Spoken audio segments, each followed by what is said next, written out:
We were trying to predict the next big social media craze. Like, what's the next app that's going to steal people's, you know, What's the top contender hearts? for what you've discussed already? We're talking about how Facebook's on the down.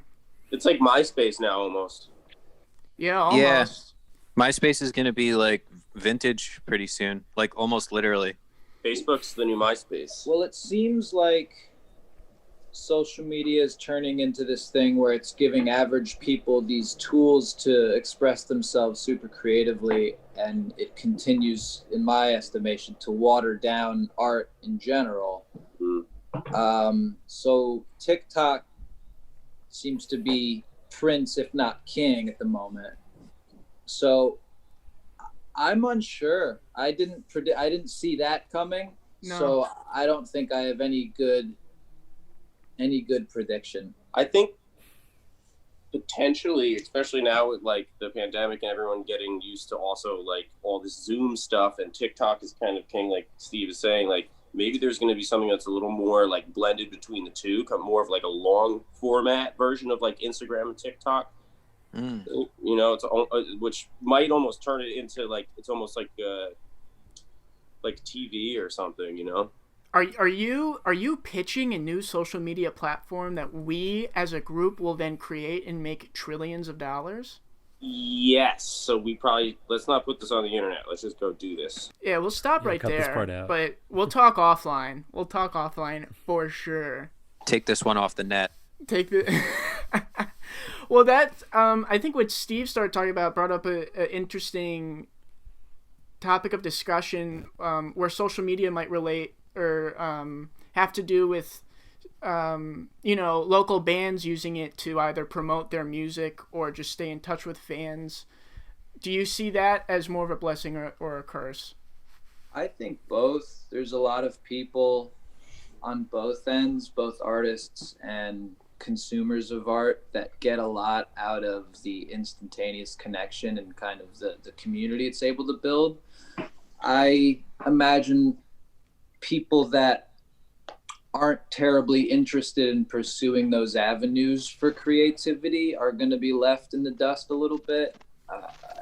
It seems that fans kind of have to use social media platforms now to be interesting and kind of create a brand. And I don't know what to make of all of it. I have a tough time wrapping my head around it because I love performing in front of people. I love playing music live and doing that. And I'm less interested in kind of creating an online persona. Whose mic is crackling a whole bunch? I was just about to ask Is that me? Ben, I think your mic I hope is, it's not mine. Yeah, it's crackling a whole bunch. Oh my gosh. This is a disaster. Oh my goodness. Tiny mic, huge problems. Hey, how about Ben? Maybe just unplug it. It's bad still? It's really bad. It's really bad. Yeah. People are probably gonna turn off. All right. We're troubleshooting. This is a buffering scenario. Is that better? Does it sound better? Yeah. Hey, you sound great. Okay.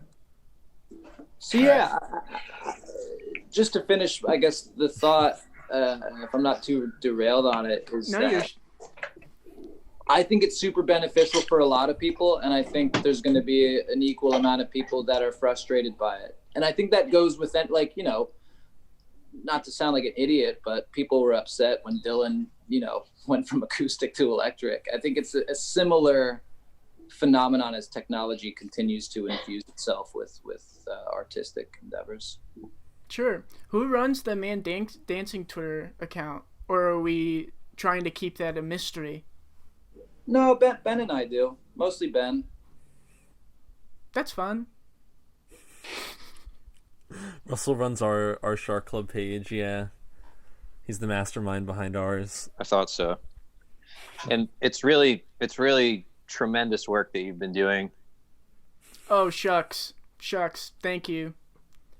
I don't have a personal account, so sometimes I just, spew, just cut loose. But it's dangerous. because I'm speaking now for the 3 other people in my band, and then, you know, I like with my band, at least my goal with it is, I think there's a lot of people, you know, discussing a lot of issues that are going on and use that platform really well and are super educated on those topics and have the right things to say. I more personally aim to distract people from those topics or issues and want to give them, you know, 2.5 minutes, 3.5 minutes of when they're listening to my song, like a good time. And that's what I try to relay on those accounts. I think we're pretty much on the exact same page there. Oh, really? That's cool. That's cool. Because, I mean, I want to talk about your new record, which is fantastic, and congratulations for completing it and releasing it. Thanks. It was tough, yeah. Well, I'd love to talk about how tough it was, but I mean, when you guys write a song, are you writing it more for yourself or for the listeners, or is it 50-50? Steve, do you want to start? That? Steve still here? Yeah, if I'm posed with the question, why do you write a song? My knee-jerk response is because I have to. I think Sure. there's a need to express myself through lyricism and melody and songs. Of course, I always want to say I write it for myself, but being that we do have a platform and there is an audience, there's always that thing in the back of my mind where I know people are going to listen to it, or hopefully going to listen to it. Yeah, exactly. So I don't know. I mean, I do it. I would do it anyway if there wasn't anybody listening, but I also want people to listen. Of course. Maybe it's like a 70-30, probably maybe like an 80-20. I don't know. Yeah. Yeah, I mean, we definitely did it- like do. It's like, I don't know.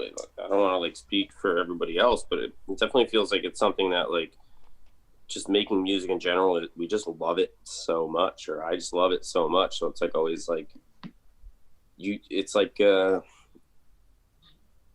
adventure to like create something and then learn how to create and learn how to like even just facilitate your instrument. So it's like this like weird challenge or adventure, and you learn about yourself and and then I guess the more you do it, the more you realize it's like, oh, well, then you have to show it to people.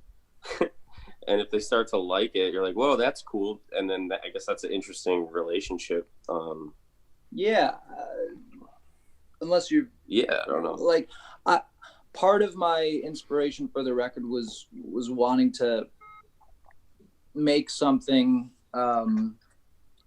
Sorry about that. I had an incoming call. Part of the record was wanting to make something for the people that have supported the band for the past 4 to 5 years. So there certainly was an element of I'm making this for people, but first and foremost, it's making it for me.